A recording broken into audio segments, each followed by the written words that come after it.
Բարի օր հարգելի հետևորդներ, եթերում ABC լուրերն է, ես Գառնի Մութաֆյանն եմ, կարևորը նախ համառոտ։ Իշխանությունը խոսում է լրտեսության և պետական դավաճանության մասին, ընդդիմությունը քաղաքական հետապնդման, Անդրանիկ Թևանյանի նկատմամբ գործ է հարուցվել։ Մեկ շաբաթում միլիոնավոր դրամներ նույն կուսակցության հաշվեհամարին, ինչու էին տարբեր բժշկական կենտրոնների ղեկավարներ գրեթե միաժամանակ նվիրատվություններ անում քաղաքացիական պայմանագրին, դրամահավաք սպիտակ խալաթներով։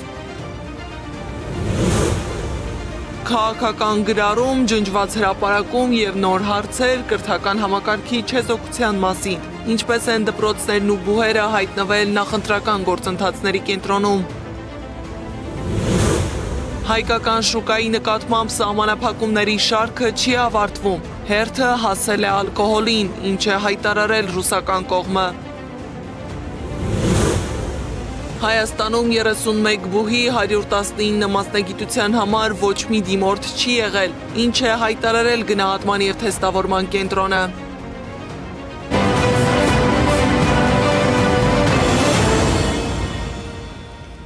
Մայր Հայաստան կուսակցության նախագահ Անդրանիկ Թևանյանին ձերբակալել են։ Կենտրոնական ընտրական հանձնաժողովը համաձայնել է Անդրանիկ Թևանյանին անձեռմխելիությունից զրկելու և նրա նկատմամբ քրեական հետապնդում սկսելու վերաբերյալ դատախազության միջնորդությանը,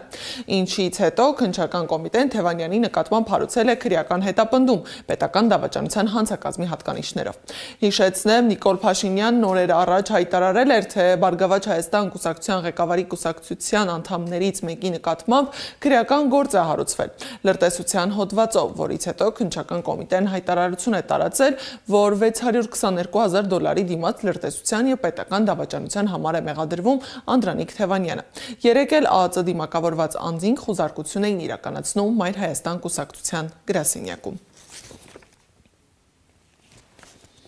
Հակակոռուպցիոն կոմիտեն էլ խուզարկել է Բարգավաճ Հայաստանի պատգամավորի թեկնածու Մարտուն Գրիգորյանի տունն ու կուսակցության Գյումրիի շտաբը։ Իրավապահները դեռ չեն հայտնել, թե ինչ վարույթի շրջանակում էին իրականացնում քննչական գործողությունները, որոնք տևել են մոտ 7 ժամ։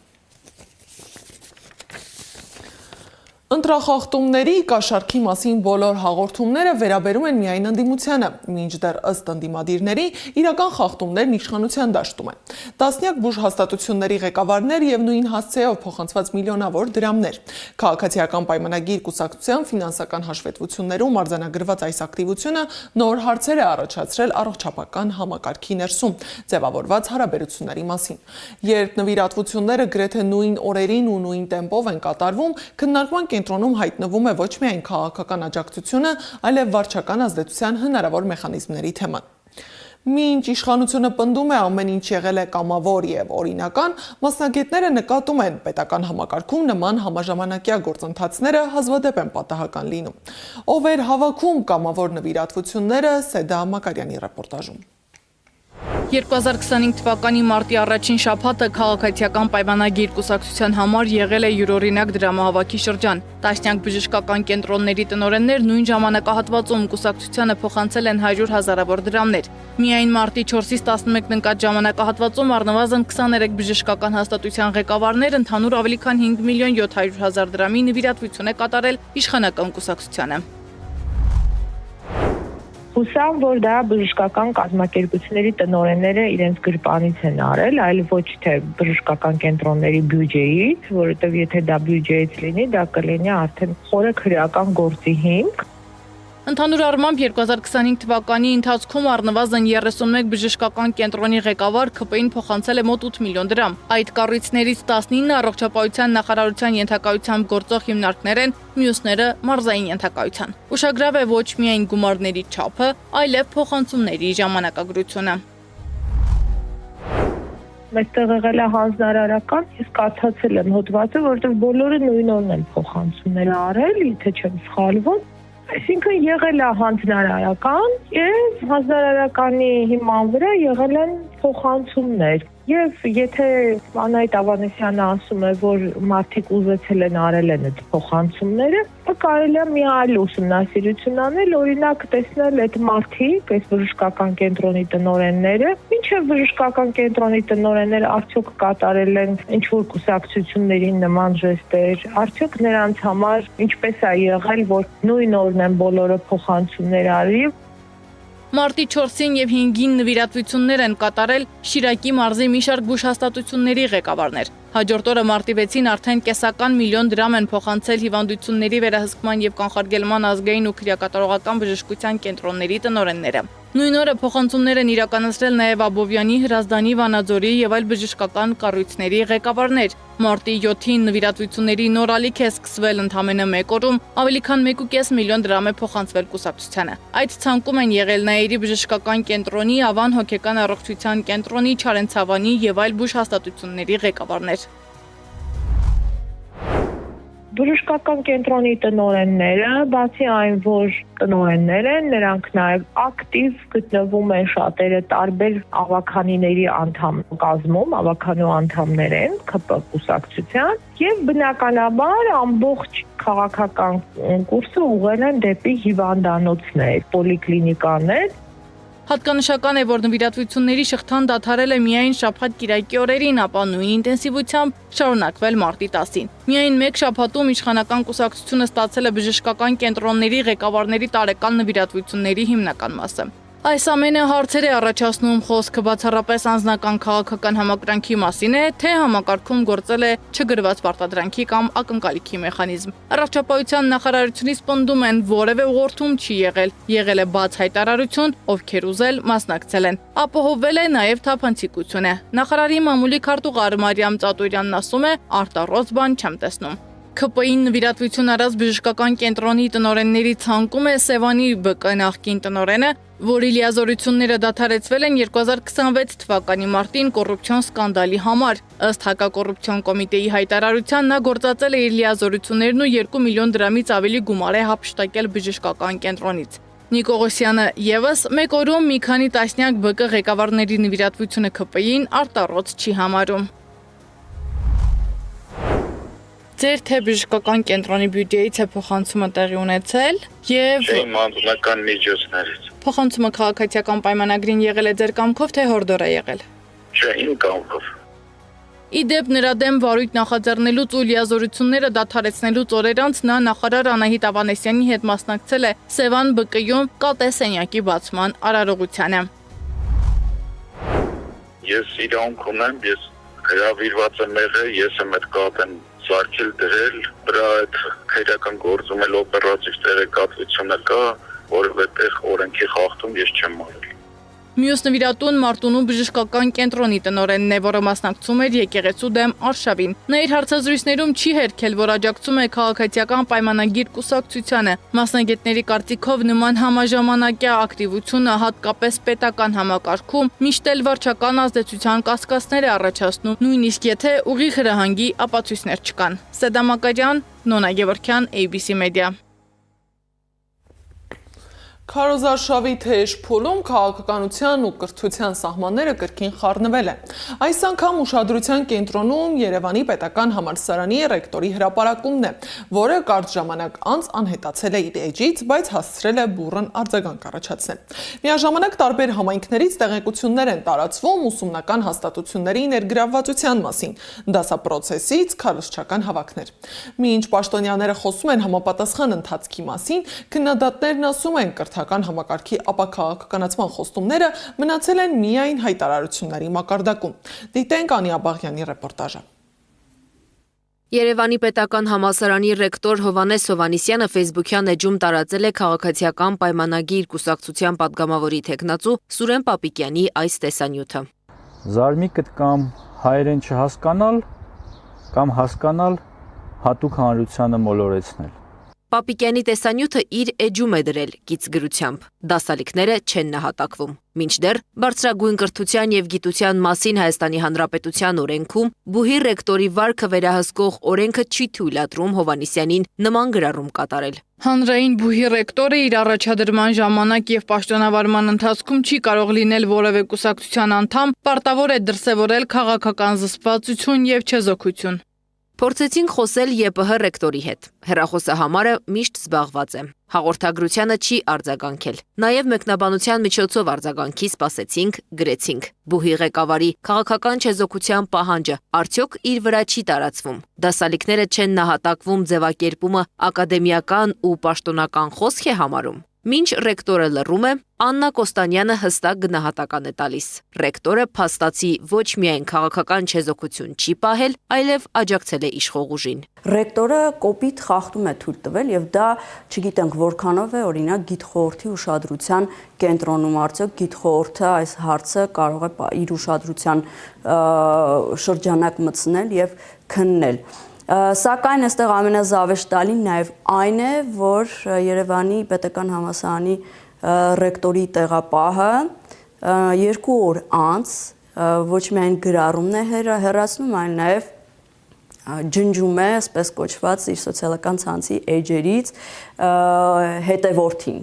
ճակերտավոր, ինձ սա արդեն խոսում է նրանց ժողովրդավարական կեղծ արժեքների մասին։ ԵՊՀ ռեկտորը իր գրառմամբ ուսանողներին ուղղորդելու պետական կրթական համակարգը քաղաքական գործընթացների մեջ է ներքաշում, նշում է Կոստանյանը։ Ինչ հետևանք է ստացել ԵՊՀ ռեկտորի արարքը։ Կրթության, գիտության, մշակույթի եւ սպորտի նախարարությունը հղում է անում մայիսի 18-ին Ժաննա Անդրեասյանի օրեր առաջ արած մեկնաբանությանը։ Համապատասխան բարձրաբանումներ ուզել ենք թե դպրոցներից, թե մարզից, ստացել ենք տեղեկատվությունը եւ առաջիկայում նաեւ կլինեն համապատասխան քայլերը։ Բացի այդ, մենք տեղեկացրել ենք, որ յուրաքանչյուր ահազանգով ըստ անհրաժեշտության նաեւ իրավապահ մարմիններին ենք դիմում։ Իրավապահ մարմիններից դատախազությունը չի պատասխանել, գրավոր հարցում է պահանջել։ Քննչական կոմիտեից էլ հայտնեցին, հաղորդում չեն ստացել։ Ակտիվ քարոզարշավի փուլում նկատում ենք, որ ոչ միայն բուհերը զերծ չեն մնում քաղաքականությունից, այլ նաև դպրոցները տնօրենների գլխավորությամբ եւ աշակերտների ակտիվ մասնակցությամբ։ Օրինակ, մայիսի 21-ին վերին Արտաշատում էին հավաքվել դպրոցների աշակերտներ, ուսուցիչներ ու տնօրեններ։ Ուսուցչուհիները գիտեն, որ շուտ եք դուրս եկել, թե թույլ են տվել։ Թույլ են տվել։ Ինչ ասացին։ Ասացին կարակ գնաք, որտեվ իրանք էլ են եկել։ Հա, բոլորով եկել եք, որ դիմավորեք վարչապետին։ Իսկ ձեր դպրոցը ոնց էր կոչվում։ Վերին Արտաշատի միջնակարգ դպրոց։ Նորենի անուն ազգան։ Հախնազարյան Շուշան։ Իսկ էլի դասարաններ են ձեզ հետ այստեղ ճանաչում եք ձեր դպրոցից շատ կա։ Շատ են։ Ուսուցիչներն էլ, բոլորն էլ էստեղ։ Հա։ Տնօրենն էլ այստեղ։ Հա, տնօրենն էլ այստեղ։ Աշակերտը նշել է, որ իրենց դասերն avարտվում են մոտ 14:00-ին, բայց Փաշինյանին դիմավորելու համար ավարտել են 2 ժամ շուտ։ Մայիսի 13-ին Փաշինյանի ապարան այցի ժամանակ եւս դպրոցականները դասին լինելու փոխարեն ՔՊԻ շապիկներով քարոզարշավի էին գնացել։ Այդ օրերին Դանիել Յոհաննիսյանը հայտարարել էր, թե անկախ դիտորդն աշխատում է աշխատանքային ժամին դասատուներին ու աշակերտներին դասապրոցեսի տեղը ՔՊԻ հավաքին տանողներին վարչական պատասխանատվության ենթարկելու ուղղությամբ։ Երեխեք ես դասից փախել եք։ Ասում են այո։ Դուք լրիվ իմ հետևից ենք ընկել։ Իսկ ականատեսն արձանագրել է, որ հանրակրթական ուսումնական հաստատությունների ներգրավումը նախընտրական գործընթացներին, ուսումնական process-ի կասեցումը եւ անչափահասներին որպես քաղաքական ֆոն գործածելը հակասում են ուսումնական հաստատությունների ապաքաղաքականացվածության սկզբունքներին եւ ժողովրդավարական ընտրությունների միջազգային չափանիշներին։ Իրենք տասնյակ տարիներ դրոշակ դարձրած բուհերի քաղաքականացնելու հարցը անընդհատ խոսել են ապաքաղաքականացման մասին, բայց հենց իրենք իսկ տասնապատիկ ավելի անգամ քաղաքականացրել են բուհերը։ Դպրոցների քաղաքականության մեջ ներքաշվելու դեպքերը սկսել են մինչև քարոզարշավը։ Ակնառու օրինակներից է քաղաքացու օրը ապրիլի 25-ին Արարատի մարզի Այգեզարդի միջնակարգ դպրոցի աշակերտների ելույթը։ Նրանք երգում էին ՔՊԻ քարոզարշավի երգը։ Բայց գործող իշխանությունը անդադար հայտարարում ու խոստանում էր բուհերը կրթական համակարգը զերծ պահել քաղաքականությունից։ Մենք ներկայացրել ենք բարձրագույն կրթության և գիտության մասին օրենքը եւ մենք մնում ենք նույն դիրքերում, նույն սկզբունքներում, որ այո չպետք է լինեն քաղաքական դեմքեր, պաշտոններ զբաղեցնողներ։ Եվ մինչ կրթության, գիտության, մշակույթի եւ սպորտի նախարար Ժաննա Անդրեասյանը նշում է, որ օրինակ ապարանի եւ մյուս դեպքերի նկատմամբ հետեւողական լինելու դեպքում կկանխեն նորերը, վերին արտաշատում ուսուցչական անձնակազմն ու աշակերտները շտապում են քարոզարշավի դասապրոցեսը կիսատ թողնելով։ Իսկ ԵՊՀ ռեկտորը գրառում է անում եւ ջնջում։ Մեր հարցին դեպքերի հաջորդական կրկնությունը ցուցիչ չէ, որ նախարարությունը հետևողական չէ։ Խոսնակն ասաց, յուրաքանչյուր ահազանգի տրվում է համապատասխան ընթացք։ Անի Աբաղյան, Սամվել Իսրայելյան, Անդրանիկ Մանսուրյան, ABC Media։ Իսկ Մոսկվան ավելի է կոշտացնում հայտարարությունների տոնայնությունը։ Պետդումայի խոսնակ Վոլոդինը հայտարարել է, որ Նիկոլ Փաշինյանն արդեն մի քանի քաղաքական որոշումներ է կայացրել միանալու այն երկրներին, որոնք պատերազմում են Ռուսաստանի հետ եւ փորձում են ոչնչացնել այն։ Քաղաքական գործչի խոսքով քաղաքական առումով Փաշինյանի բոլոր որոշումներն արդեն կայացված են։ Նա հավելել է, որ Ռուսաստանը գազ է մատակարարում Հայաստանին ի վնաս իրեն, աջակցելով հանրապետության քաղաքացիներին եւ տնտեսությանը։ Իսկ դրա դիմաց ստանում է անբարոյականություն եւ անազնվություն Նիկոլ Փաշինյանից։ Սա հարաբերություններ կառուցելու միջոց չէ, շեշտել է Վոլոդինը։ Պետդումայի ԱՊՀ հարցերի հանձնաժողովի նախագահի առաջին տեղակալ Կոստանտին Զատուլինի խոսքով է Նիկոլ Փաշինյանի հայտարարությունն այն մասին, որ Երևանը չի վիճի Մոսկվայի հետ երկու երկրների չափերի անհամապատասխանության պատճառով պարզապես արտաքին քաղաքականության փոփոխությունը քողարկելու փորձ է։ Խորհրդարանականի խոսքով Փաշինյանը խուսափում է Ռուսաստանի հետ կոնֆլիկտից, ոչ թե դաշնակցային պարտավորությունների կամ տնտեսության եւ անվտանգության համար երկկողմ կապերի կարեւորության ըմբռնման պատճառով, այլ զուտ Զատուլինի խոսքով խնդիրը հիպոթետիկ պատերազմը չէ, այլ Հայաստանի կողմնորոշման հետևողական փոփոխությունը։ Եթե մասշտաբն ավելի մեծ լիներ, Փաշինյանը վաղուց մեզ կդավաճաներ։ Խնդիրը հիպոթետիկ պատերազմը չէ, այլ Հայաստանի կողմնորոշման հետևողական փոփոխությունը։ Ինչպես կարող են հարաբերությունները նորմալ լինել, եթե նա չի թաքցնում ԵՄ-ին միանալու իր մտադրությունը։ Սա պարզապես հայտարարություն չէ, սա օրենք է, որն ընդունել են խորհրդարանի անդամները գրեթե 2 տարի առաջ, առանց ԵՄ-ից որևէ հրավերի։ Այժմ նախընտրական քարոզարշավի ընթացքում քննադատության ծանրության տակ նա մանևրում է, ճնշելով ընդդիմությանը եւ շարունակելով մոլորեցնել ընտրողներին։ Իսկ Ռուսաստանի փոխվարչապետ Ալեքսեյ Օվերչուկը կասկածում է, որ Հայաստանը կցանկանա միանալ ռազմականացված Եվրամիությանը, որը նրա խոսքով պատրաստվում է Ռուսաստանի դեմ պատերազմի։ Նրա խոսքով Հայաստանի շուրջ ստեղծվում է տարօրինակ եւ անսովոր մի վիճակ։ Հայաստանի ղեկավարությունը հայտնում է, որ չեն ցանկանում դուրս գալ Եվրասիական տնտեսական միությունից, միաժամանակ ընդունելով Եվրամիությանը միանալու ձգտման մասին օրենք։ Միևնույն ժամանակ Օվերչուկը շեշտում է, եթե պաշտոնական Երևանը նման որոշում կայացնի, պարզ է Մաքսեին տուրքերը, գազի եւ էներգակիրների գները կփոխվեն եւ Հայաստանը կկորցնի որոշ արտոնություններ։ Զուգահեռ Մոսկվան սեղմում է օղակը հայկական շուկայի շուրջ։ Ռուսաստանի սննդի անվտանգության վերահսկողական ծառայությունը մայիսի 22-ից դադարեցրել է ջերմուկ հանքային ջրի բոլոր խմբաքանակների ներմուծումն ու շրջանառությունը Ռուսաստանի տարածքում։ Ըստ ծառայության այն չի համապատասխանում մակնշման մեջ նշված տեղեկությանը, իսկ արտադրանքի բուժիչ հատկությունների վերաբերյալ սպառողների մոլորեցնելը կարող է հանգեցնել ոչ արդյունավետ բուժման եւ առողջական վիճակի վատթարացման։ Ծառայությունը արգելել է մի քանի հայաստանյան արտադրողների ալկոհոլային խմիչքների ներմուծումը եւս, որակական խնդիրներ պատճառաբանելով։ Գործակալության տվյալով խախտումներ են հայտնաբերվել Բեդիալկոյի, Աբովյանի կոնյակի գործարանի եւ Շահնազարյան գինու կոնյակի տան արտադրանքի մեջ։ Իսկ Բաքուն փակում է դուռը Եվրախորհրդարանի առջև։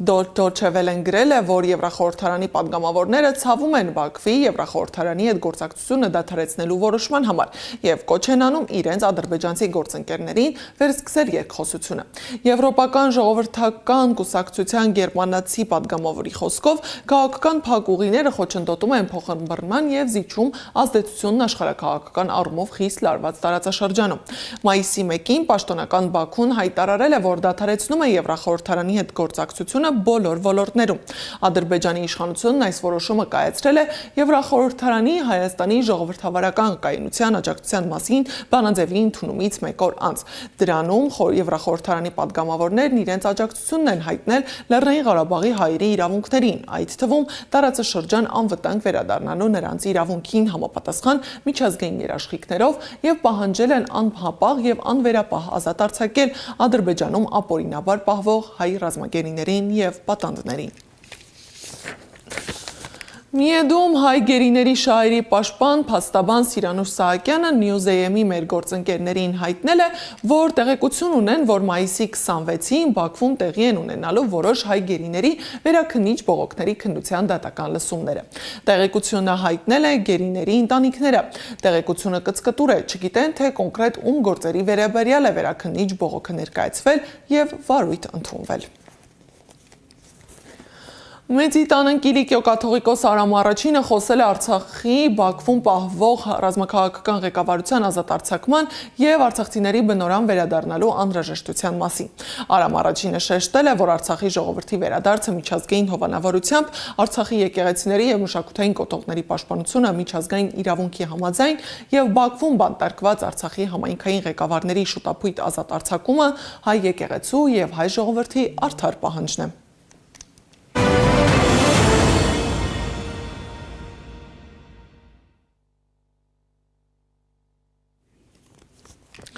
Գնահատման եւ թեստավորման կենտրոնի տնօրենի տեղակալ Կարոն Ասիբյանը ներկայացրել է բուհերի ընդունելության երկրորդ փուլի հայտագրման գործընթացի արդյունքները։ Հայաստանի 31 բուհի 119 մասնագիտության համար որևէ դիմորդ չի եղել։ Կառավարությունն այս տարվա համար հաստատել է 2133 անվճար եւ 10587 վճարովի տեղեր։ ԳԹԿ-ում հայտագրվել է 16482 դիմորդ, որոնց քննությունները կազմակերպվելու են 49 միասնական քննական կենտրոնում։ Դիմորդներ ավելի շատ ունեն Երևանի պետական համալսարանը, երկրորդ տեղում Հայաստանի պետական տնտեսագիտական համալսարանն է, իսկ երրորդում Ճարտարապետության եւ Շինարարության Հայաստանի ազգային համալսարանն է եւ Հայաստանի ազգային պոլիտեխնիկական համալսարանը։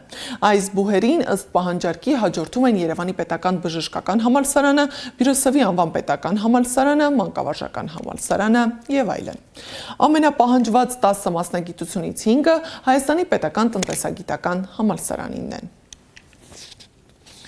Իսկ Հայաստանում Երևանից աշակերտները նշում են վերջին զանգը։ Միջոցառումների անվտանգությունն ապահովելու նպատակով ոստիկանությունը հանրապետության ամբողջ տարածքում իրականացնում է ուժեղացված ծառայություն։ Մայիսի 22-ի ժամը 20-ի դրությամբ պահպանվող հատուկ տարածքներ է տեղափոխվել միջոցառման մասնակից 173 տրանսպորտային միջոց, որոնցից 74-ի ղեկին եղել են անչափահասներ։ Ոստիկանությունը եւս մեկ անգամ հորդորում է միջոցառումների անվտանգությունն ապահովելու նպատակով տրանսպորտային միջոցները չվստահել անչափահասներին։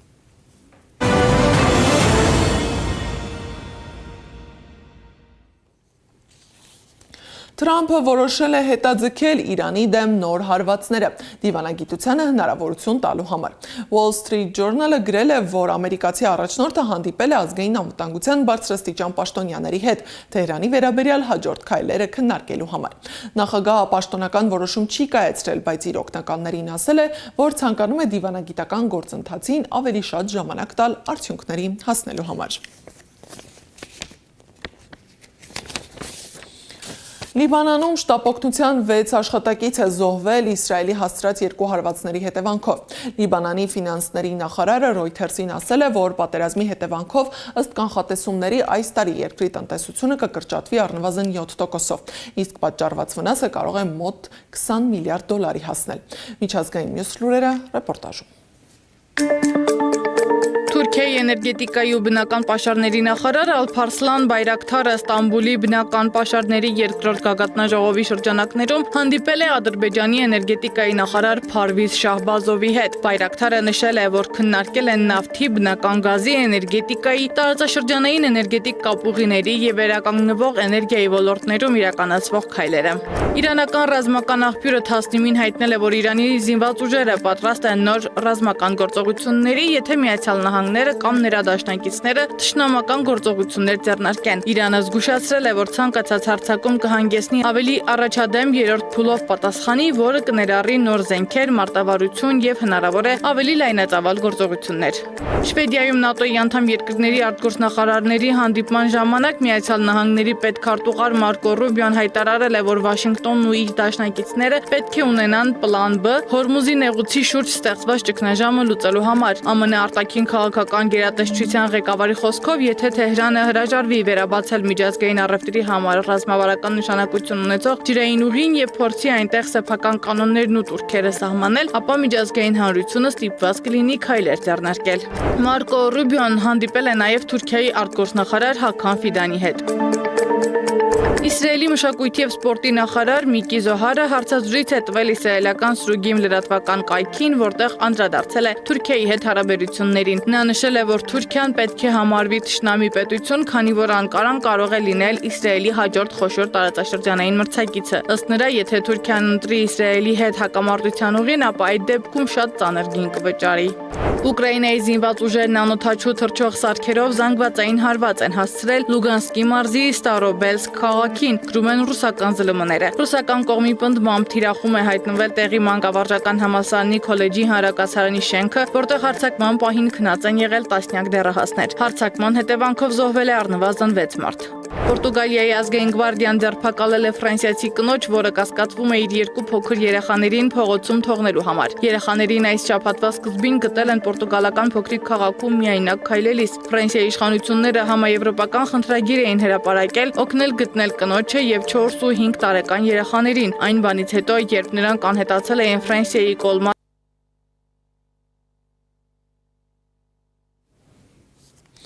ԱՄՆ ազգային հետախուզության տնօրեն Թուլսի Գաբարդը հրաժարական է տվել ամուսնու հիվանդության պատճառով։ Ամուսնու մոտ վերջերս ախտորոշել են ոսկրային քաղցկեղի չափազանց հազվադեպ տեսակ։ Այս ժամի համար նախատեսել էինք այսքանը, շարունակեք հետևել մեզ սոցիալական բոլոր հարթակներում, մենք կհանդիպենք ժամը 15-ին առայժմ։